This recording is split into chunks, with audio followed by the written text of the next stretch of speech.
All right, guys, we are back. We are now streaming, and we have the Mindset and Overcoming Adversity panel with three of my favorite people. I'm going to go ahead and let them introduce themselves, and I know they will probably be a little bit more humble than they should, so I will probably add on to some of those introductions. So, Bridgette, I will let you go ahead and kick it off. Great. Are we using these? Do I need Yes, to? we are Okay. using them. Hi, my name is Bridgette Bello. I am the CEO and publisher for Tampa Bay Business and Wealth. If you aren't familiar with what that is, it's a print, digital, and event media company that is tailored exclusively to CEOs in the Tampa Bay region. We are starting our 8th year, which is hard for me to believe. Previous life, I was the president and publisher of the Tampa Bay Business Journal for about 12 years. So oftentimes people are like, why do I know your name? They did a really good job of getting my name out there. So thank you for having me, Jeremy. We were just talking. Dave and I have been friends with you for 20 years, and It's been a while. crazy to think about. So happy to be here. Awesome. So I'm going to add something on that intro real quick. So I met Bridgette back when she first took the role at Tampa Bay Business Journal. And that was around the 2008 housing crisis, and everything collapsed. And she came in, turned that around after walking into a complete shit show, and grew it back to pre-collapse revenue before any other publication in the country. That is a huge undertaking. Thank you. My pleasure. David. My name is David Bell. I'm the CEO of USA Mobile Drug Testing Franchise. I have 18 franchisees in about 18 states, but we reach across the entire country. So every day I actually help my franchisees grow their family business, which is our brand, and then create exit strategies so they can get out when it's time for them. David went through a similar situation where he had walked into a CMO role at the fastest growing franchise in the country. And due to some things that happened unrelated to any of his actions, everything imploded. And the company was facing a class action lawsuit, massive defamation online, and 19 franchisees walking away from the system. And turned that around. They dwindled down to about $300K in revenue. And during that whole process, he turned it around, took them up to over $8 million in revenue in just a few years. Thanks, Jeremy. My pleasure. Tatiana. Hi, I'm Tatiana Zagorovski. I'm from St. Louis, Missouri. I'm a real estate entrepreneur. I help people now design the American dream. I buy properties in tough situations. I help people to purchase properties when they're not qualified for traditional mortgages. I also help people to diversify their portfolios. And probably the thing I'm most passionate about lately is to help people who were scammed to speak up. Now, I want to add a note on Tatiana as well. Even though she sounds like Natasha from Rocky and Bullwinkle, shouldn't surprise you to know that she's an immigrant, but she came over here, got scammed out of about $120K on her first real estate deal. And then whereas most people would give up after something like that, she came in, doubled down, learned, got with the right people, and turned it around into a success story, and is also in the process of exposing the person that did that. Thank you. My pleasure. You're good at that. What's that? You're good at that. Thank you. All right, so we're going to go ahead and open this up with this question, and that is, what role does self-talk play in developing resilience? I can. I think it plays a tremendous role, a huge role, probably the most important role. I used to say it this way. I would say when I found myself in a situation like you were talking about, in 2007 is when I actually moved here and took over that business. But I've also faced a lot of personal adversity. 2-time hurricane victim survivor, breast cancer survivor, domestic violence survivor. And the thing that I always have said to myself is put one foot in front of the other and do the next logical thing, right? And if I could focus on putting one foot in front of the other and doing the next logical thing, I felt like I had a path to success, a path away from the adversity. I heard Carolyn Smith-Jones speak a couple of weeks ago, and she said, left foot, right foot, breathe. And that's a lot shorter than mine. So that's what I've been saying to myself since then. Left foot, right foot, breathe, right? No one's ever going to believe in you more than you believe in yourself. And so I believe that having those conversations with yourself are very important. Love that. So self-talk for most of you, if you're a human being, everybody in here, right? So self-talk really comes down to our survival mechanism as a human being. That fear that stops us from getting up and taking the action. Once you put a process to that, you can actually flip the script on that fear. And I use a process that I learned recently through EOS, which is a business entrepreneurial software. And it's an acronym called IDS, Identify, Discuss, and Solve. And really, the first step for most people, including myself, was to realize I had self-talk. And then once I did, I needed to find a trusted partner, a coach, a therapist, a wife, have the conversations to get that conversation out of your head, and then simply create a strategy. I have ADHD, so every 5 seconds I have 52 different thoughts, right? And so the self-talk runs just as fast. And so simply for myself, you have to build courage by doing uncomfortable tasks. Sitting in front of this room, I hate it. I don't want to be here, talking about myself. But the reality is the more wins you stack up every day builds the courage to let the self-talk not be quite so negative. You can train your self-talk to be an encouragement to you so that it doesn't freak out every time you set a lofty goal. So that's how self-talk works for me. Outstanding. Let me put my new professor's glasses. So for a long time, until we got ChatGPT, I was definitely talking to myself because I didn't have other smart person to talk to. Now I have ChatGPT, but seriously, guys, I like what Bridgette said. And in my mind, self-talk means nothing if you're just talking to yourself. It's very important to talk to yourself the right way, but also take those actions. Right foot, left foot, and breathe. Because at some very hardest moments of my life, I was trying everything. I was trying this, self-talk phrases, but they did nothing to me. Only together with action, they actually work. Love it. All right. So let's say, what advice would you guys give to someone who feels overwhelmed by a challenge they're facing? Left foot, right foot, breathe. I don't know that it's advice necessarily. I think that what I have learned, and I'm a pretty spiritual person, so I hope I don't offend anyone. Actually, I don't care if I do. Amen. Yeah, speak up. Um, eh, the advice that I would give is very similar to what Dave was saying in that having a trusted advisor, right? Having somebody to bounce things off of. And it doesn't always have to be the same person. I have particular people that I bounce things off of depending on what the subject is, right? Oftentimes it's my husband. I'm in a pretty big transaction right now. It's not always my husband, right? Attorneys, people that are smarter than we are, obviously, not chat in that case, but it is nice to have that one too, right? But I think it very much goes back to what we said from the beginning, is that nobody's ever going to believe in you as much as you believe in yourself. And that if you are facing something that you think you can't accomplish or get past, what always helps me is to look back on the last time that I felt like I was facing something that I didn't think I would be able to get through. And, that hindsight's 2020 saying exists for a reason, right? If we could all teach ourselves in the moment to see what it is that we're supposed to see. I haven't figured out how to do that yet, so I certainly can't tell you how to do it. But in every instance, in every case that I've looked back on, it was always darkest before the dawn, right?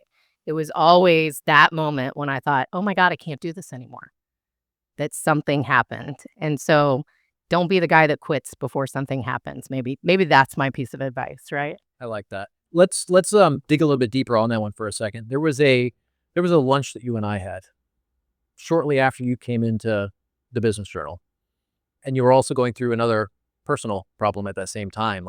So what was the mindset that you had as you're dealing with all of that? Well, you and I have had a lot of lunches, so I'm not sure which one we're talking about.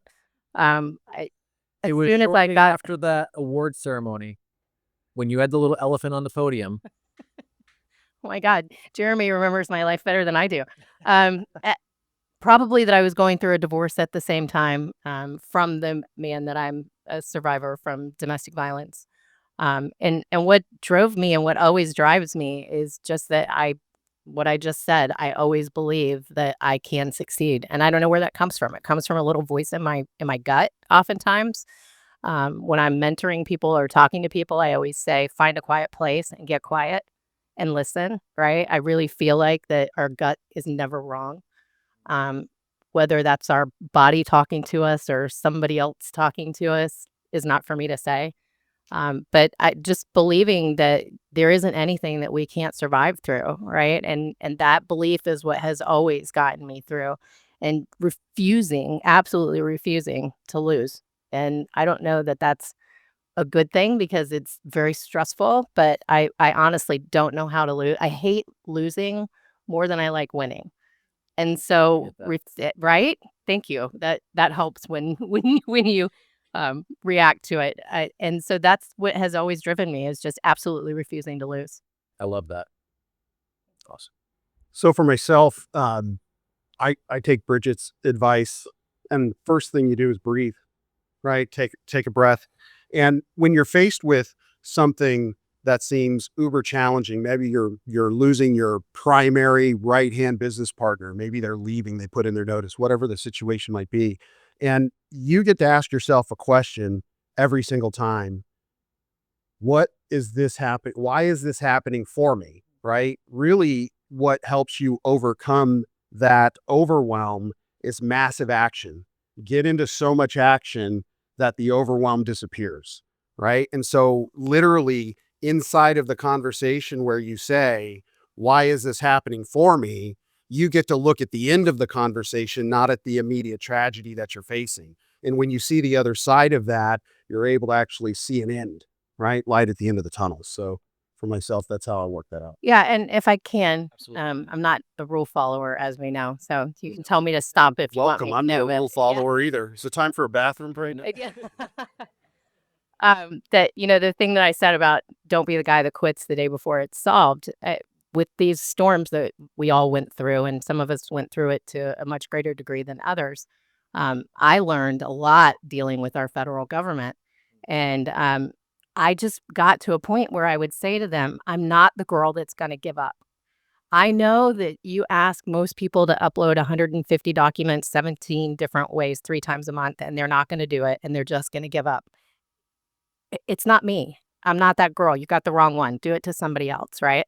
And so that perseverance and that refusing to lose and making sure that I had action, and that every time I felt defeated and thought, oh my God, don't they realize every document I have just got washed away? Where do they expect me to get these documents? That I would figure out a way to get that document, right? And so it goes very much back to the action and refusing to lose. And don't let them beat you. That's the other thing. I'm like, you're not going to win. You are not going to win. They can never win. No. Yes. Well, I can add to that, definitely. I'm also martial artist. I'm black belt in Taekwondo. And one thing I always remember, it doesn't matter how many times you fell. It matters how many times you stand up and continue kicking, punching, moving forward. And in addition, I also have a rule of 3 C's for tough situations. It's very important to have clarity where you want to go, find right coach who can help you, and your tribe, your community. 3 C. And I can speak more and more, but I know we have some Yes. time limits and more questions. Yes. Well, so, you touched on something, know where you want to go. There was a conversation you had with Damon that I think ties in interestingly with this. When he talked about if that We talk lady, about it all the time. we're not going to say, we won't say the name of the person, but he asked you if she gave you the money back, would you let this go? All right. And what was your answer? The answer was no, because it's not about money anymore. I already made up all those money. Now my goal is actually to encourage other people who were scammed, But more importantly, I really want this scammer to be completely destroyed and devastated and not be able to scam more people. And if Shelley allows me, I know other people scammed by the same person. Yeah.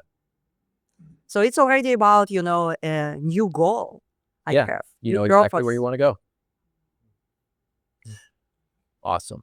All right, so let's talk about how gratitude can play a role in handling the stress and the adversity and the challenges that we're all facing. Let me go first while we're thinking. And I'll probably start from a different aspect, but I worked for 20 plus years in large corporation, mostly talking to myself and my computers in software development. And when I started real estate investment, it was amazing feeling because I'm really helping people and they're so grateful and they saying thanks. And I really can see how I change their lives and feel their gratitude. And the darkest moment, when sometimes I really didn't want to leave, but knowing that I could help others and how grateful they are, it really helps me, and I'm grateful for being able to help them. I love that mindset. So gratitude for me starts with practice, right? Every day. So David Goggins says he doesn't wake up and he's awesome. He has to create awesome every morning. And I sympathize with that. I don't wake up awesome. I don't wake up ready to fight the fight that I have to fight some days. I have 7 kids. I have 18 franchisees. I have a lot going on. And when I'm thankful that I get to come home and see my son, I get to go home and see my partner, I get to call my mom who's still alive, right? I'm a gray hair. So, that's not common for most of us. And being in a state of gratitude and practicing being thankful for the little things and stacking those wins also builds courage for me. So gratitude flips the script for me. I'm a 55-year-old woman. For the other women in the audience close to my age, they're going to know exactly what I'm about to say. We don't sleep. And it's not on purpose. It's not because we choose to. We don't sleep. And so one of the ways I decided to stop being so pissed off about that was as soon as I wake up, I say, thank you for waking me up. Right? It's just trying to turn that conversation in your head sometimes. I loved what you said when you said, why is this happening for me? Did anybody else pick up on that? Yep. I don't say that in the course of why is this happening to me? Why me? Right? That's what we say, but that's a great way to look at it, because there is always something in it that's happening for you if you find that quiet place and you listen. I try my best every day to make a gratitude list. One of the things I do when I can't sleep is I go through the alphabet and I come up with something that I'm grateful for that starts with every letter. Sometimes it's stupid. Sometimes Awesome. it's apple, right? Sometimes that's all I can muster. But I try to come up with a list when I can't sleep of all the things that I'm grateful for. And it plays a huge role in my life. I love that. That's a really cool tactic. It doesn't work. No, it does work sometimes. I don't make it through the whole alphabet. But yeah, it definitely is what I do when I can't sleep. I like that. That's very cool. All right, so then let's talk about what kind of a shift in your personal identity is needed to get through a particular challenge. Like we all have an idea of who we are, right? But if we come into a new environment, we have new challenges, we have to become someone different. So how do we make that shift? You're probably not going to like my answer to this one. I'm never anybody different. I think that we should always be 100% who we are, regardless of the situation that we're in. One of the biggest and most frequent compliments that I get, usually after a speaking engagement, is people will say, you're so real. You're so authentic, right? Not everybody likes real, authentic Bridgette. And that's okay, because real, authentic Bridgette is always real, authentic Bridgette. I very firmly believe that you are your brand and that you have to be who you are in all situations. My integrity doesn't change. My personality doesn't change. My beliefs don't change.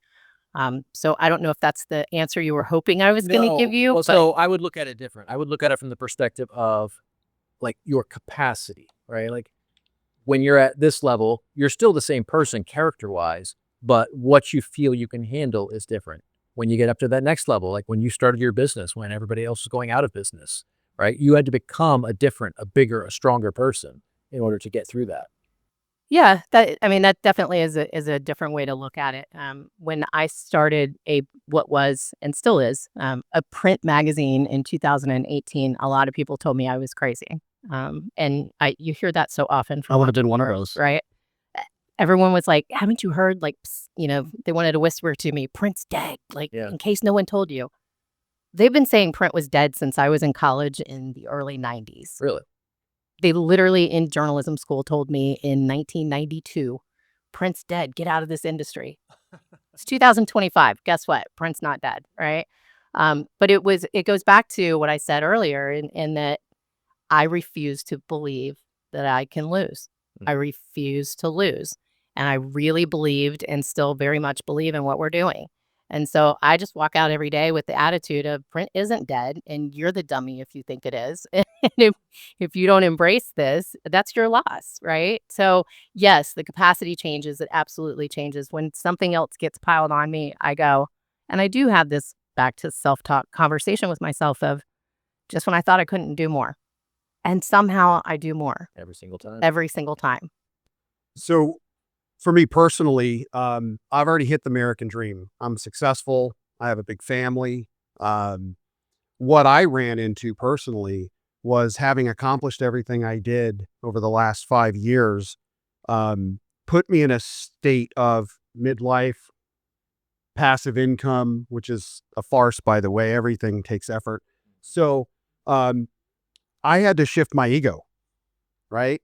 Being somebody who's already been there, climbed the mountain, put the money in the bank, spent the money, I had to realize that my new goals that I've set are so out there that I don't know how to get there. What got me there before isn't going to get me to the next level. And so every single time I find myself in a conversation and my identity starts talking in my head because it thinks it knows the next part of that conversation, which is an ADHD response, I step back for a second. What is there for me to learn here? What can they teach me? So for me, that's how I get through it. It's not an ADHD response. It's a man's response. It's a man's take. I Sorry, I couldn't let that go. can totally see that. Absolutely. Well, it's very I'm thinking my mind has like a lot of processors inside. Each of you said something very interesting. So first of all, I totally agree with Bridgette. It's very important to be true to yourself. And there was a pretty long period in my life and I was trying to fit into this corporate world, but I wasn't a good fit because all my bosses were telling like, you're the smartest person in the project, but the way you talk is unacceptable. You don't know what to do with you. Everything you say is right, but the way you say it is not right. So I achieved what everybody else were thinking American dream. I was having, large house, large car. I took my kids to 5 vacations a year. From outside, it looked amazing, but I wasn't living my dream. I was living somebody else's dream. I invented like 3 patents, but it helped to save millions to the company. It did nothing to me. So that's exactly what I started completely new thing. I finally found the niche that I really loved because I left my own country. Actually, had 2 migrations, and it took me almost 25 years to find the niche where I could start the business I really wanted to do. And originally, I was hoping finding business niche is very easy. It's not. But once you find it, it becomes natural to grow organically and do a lot of things, even without thinking how you do it. Because when you are doing something you're passionate about, you are truly helping and you see those people you are helping, you can be, a magician and achieve a lot. I like that. Once you get thrown into the fire a few times, you kind of learn that you know how to figure it out one way or the other. Yep. One thing that we've all, no matter what your age is, and we have a young man here and we have older people here, is that you can count on every circumstance that you've been facing in your life. It's worked out to your favor. Doesn't mean that the circumstance you didn't want it to happen and you wish it to stay, but the fact that you're sitting in this room or you're on the live stream, you survived it and you can survive it again. Outstanding. All right, so we're going to go ahead and open it up for questions. You guys definitely want to ask these folks some questions because mindset is the foundation. That's the only way to get us to talk is ask questions. There you go. But yeah, mindset is the foundation of everything you're going to do in your business. And if you don't have that solid, everything else falls apart from there. And these people have been through the absolute fire. So, all right, come on up here. I'm Ron Fuller. I appreciate everybody's transparency and the authentic self. So my turn. This fit me the last time. I pulled it out of my closet.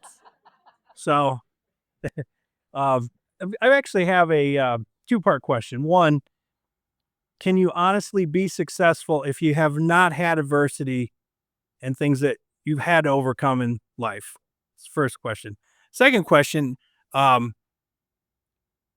as a business owner, should you do a business that you're passionate about, or should you maybe focus on where the market's going? Maybe your job isn't your passion, but you know it's a good niche. Example, I consider it a pinch a penny because they seem to always thrive. I never seem to see pinch a penny go out of business, but I really don't have passion for chlorine and pool cleaning, but it looks like a good business. So that's my question. Is it free for all? Yes. Okay. I'm going to ask you to repeat the first part of the question, but the second part of the question, and I think this is very much an opinion, right? I think there's absolutely people out there who are successful who are not passionate about what they're doing. Do I think that they're having fun? No. Do I think that they could be much more successful if they were doing something that they were passionate about? Absolutely. But I do think you can be, it's everyone's definition of success, right? I mean, you talked about the big house and all the nice cars and all the things. I don't know about you, but I'm never satisfied, which is my poor husband, right? It doesn't matter how big the house is. It doesn't matter how nice the car is. It doesn't matter how much my bag costs. I'm never satisfied, right? Which I think is something that drives us. And I have the unique perspective of I get to talk to CEOs all day, every day, right? And if you're not familiar with what we do, we have at least one CEO on the cover that we tell their story from start to finish every single month. So in the last seven, almost starting 8 years, I've sat down with 85 local CEOs or presidents of companies and heard about their lives from the start, from where they were born, what their parents were like, to what kind of students they were, to did they play sports and did that impact them later in life, all these things, right? Not one of them has not had adversity. Not one of them. And some of it would shock you. I mean, you've heard a little bit about what I've been through. Some of it shocks me. I'm like, it's hard to imagine what some of these people went through and to see where they are now. So I've remembered the first part of your question.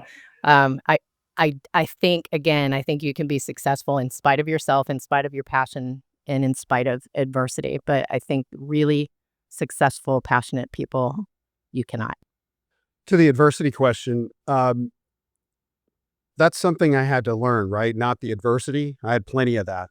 From being homeless for 3 months in high school to losing my business to divorce to the whole thing, right? I've been through just as much as many others, and maybe not as much as so many more people. But without every single moment and decision in my life, even the dumb ones, and there's lots of them, I wouldn't be where I'm at today, and I never changed not one moment. So to answer your question there, and then my advice, if you're a young person, don't be so much in a hurry to jump into work without figuring it out, what's going to get you up in the morning, regardless if you're making money that day. Because when you're an entrepreneur, I can tell you my first real business was a 1970s AB Dick printing press that my grandfather put on a credit card and stuck it in my garage. And I had a trade in high school running a printing press. I still, up until a few years ago, had nightmares I'd be making $10 an hour running one of those printing presses, right? Print is dead. And so inside of that, printing wasn't my passion. It was just something I did, right? And drug testing wasn't my passion. I had to actually reach in and think, what's going to get me up and talk about drug testing in the workplace. And for myself, it was really the safety aspect. I could really get around that. I have franchisees that were crushed by forklifts. So they're in because someone else in that company was being irresponsible and using drugs, right? And so if you're my age and you're not willing to start over, find what you're doing already and figure out an angle that gets you there. But if you're younger, I think you should try as many jobs as possible within reason, right? If you're a job hopper, you're not likely going to get a job, but the job isn't the goal. The job's just paying your bills. The experience that you gain by getting out there and working the different types of jobs, whether it's you start farming on a ranch or you're working in Starbucks and learning hospitality, that's going to help uncover for you, right? I have young children, I have teenagers, I have 19-year-olds and 25-year-olds. So I encourage them to learn as much as they physically can and then decide, I would get up and do this for free and then make that your business. Because I can show you almost anything, how to make money. Doesn't matter. So there you go. Well, to the first question, I sure hope there are happy people who are successful without going through hardships. But at the same time, it's very hard to appreciate what you achieve if you don't know the difference. Like, the thing I'm super grateful every day, and I say I'm very grateful for that, is for the fact that I live now in the United States of America. And I believe most of Americans don't understand how lucky we are to actually live in the land where they can achieve anything they set their mind to. Regarding the second question, I think it all comes to definition of success. Because during the most miserable long period of my life that I inside felt like a failure, everybody else was thinking I'm a huge success. So yes, you can do something you don't like to make money, but I would say it will not be a success for you. It might be a huge success in the eyes of others, but the question, what you personally feel. So of course, if you have some business idea or job to survive, to make money, to feed your family, yes, of course you should do that, but I don't think you can be truly successful and truthful to yourself doing something you don't enjoy. Yeah, I I agree. love that. That comes down to authenticity. Thanks, Ron.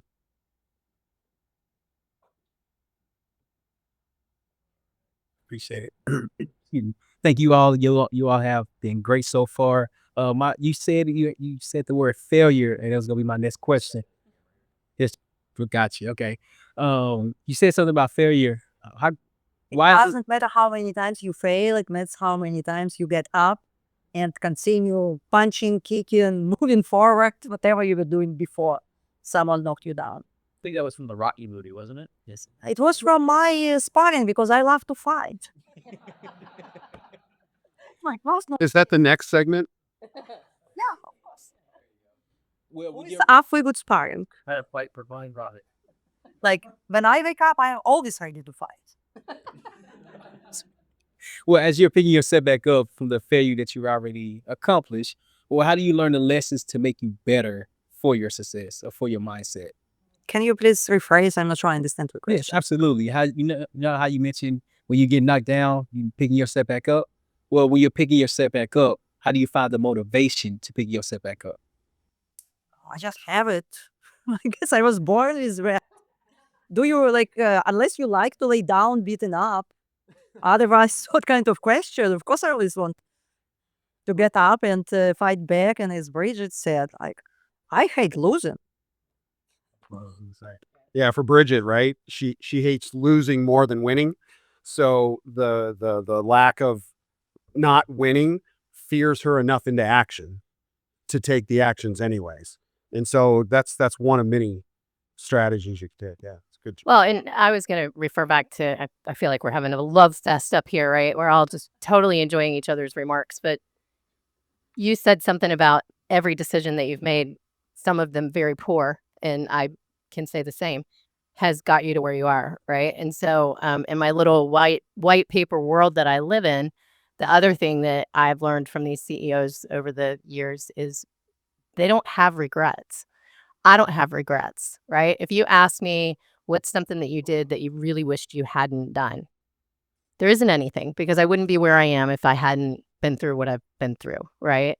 And so to me, all of those things that happen for us and not to us, right, are taking us somewhere. It hurts like hell sometimes. It is so painful sometimes, right? But again, I'll go back to what I said before, left foot, right foot, breathe, right? It's if that's all I have to do is stand up and take a step and breathe, and that's all I can do today, that's okay. But it's never okay. That's not ever okay with me, right? And I think for most people that are successful and driven, and you wouldn't be here if that wasn't you, you can't do that either, right? People who talk about staying in bed all day, I'm like, in doing what? Like, I don't understand. I can't comprehend it, right? So I think it just goes back to, you have to make a decision to take action, and then you have to take action. And I don't think everybody does that. And I think that's what sets those of us apart who do. One simple technique that people can take away that works for me multiple days a week when I don't want to, I stand in the sun for 10 minutes. I walk around my pool with my dogs and I just do laps. And the sun, the vitamins that you get from that, really, it's really difficult to be sad in Florida when it's sunny, right? Now, Seattle may be different, but here in Florida, the sun's there, and standing in the sun for just 10 minutes, face to the sun, can alter. A lot of people use cold plunge for the same thing. Jump into cold water, it shocks your system, and you'll have different thinking when you're done. So it's really finding the tool that works for you. And you might try 25 different things in a month, but one will stick. Just don't give up. So we can all come to your pool when we feel down. Must you? Sounded like an invitation. All right, who else has a question? All right. Hey, Dr. Brittany Castongway. So entrepreneurs are often described as disruptors, right? But I think of gratitude as also a disruptor because you're going against your human nature. Do you believe that that's something that you were innately born with, or is that something that you had to work to get at to be where you are today? I learned it from my father. So my father was the baseball coach. He took us to soccer. He owned his own business. He took the time off from the business. We were pretty poor, right? But he saw the value in instilling those types of morals and activities in me as a young man. And so I don't think it was just there. I didn't just wake up and say, but I was able to have a dream as a young person, and the dream of being successful, along with having the consistency to show up, is what got me there at the end. Well, I think unless you are a sociopath, you do have gratitude inside you. You may not practice it from the beginning, but as we grow up and become wiser and get those life lessons, we naturally start to appreciate good thing. And another thing, if somehow, like, thanks to your parents, or maybe it's happened in other ways, you start helping other and feel gratitude toward you, you just have this feeling that it is amazing and it levels you up. I'm not going to mess with Tatiana. She's already told us she likes to fight, but Nobody wants to mess. nobody wants to mess with you. But